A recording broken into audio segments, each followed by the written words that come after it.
ئەمە دیمەنی ژنێکی 96 ساڵە کە یەکەم کەس بوو لە وڵاتی ئیسپانیا ڤاکسینی کۆرۆنای وەرگرت. ئەوەش وەک چاوەڕوان دەکرا کوتان بە ڤاکسینی دژ بە کۆرۆنا لە هەر 27 وڵاتەکەی یەکێتی ئەوروپا دەستی پێکرد.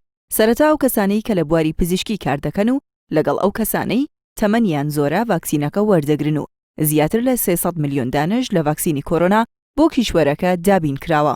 دەستپێکردنی کوتان بە ڤاکسینەکە لە وڵاتانی یەکێتی ئەوروپا کە دانیشتوانەکەی 450 میلیۆن کەسە لە کاتێکدایە پێشتر هەر یەک لە ئەڵمانیا و هەنگاریا و سلۆڤاکیا ڤاکسینی کۆرۆنایان بۆ بەشێک لە هاوڵاتیانیان بەکارهێناوە. جیهان بە قەیرانێکی قورسدا تێدەپەڕێ بەهۆی ڤاکسینی کۆرۆناوە. جگە لە زیانی گیانی، زیانێکی زۆری مادیشی بە وڵاتان گەیاند. بە شێوەیەک هەر یەک لە ئیتالیا، ئیسپانیا و چێک کە لەو وڵاتانن باشترین سیستەمی تەندروستیان هەیە لە پاییزی 2020دا بەدەست ڤایرۆسەکەوە گیریان خواردبوو، قوربانیەکی زۆریشیاندا.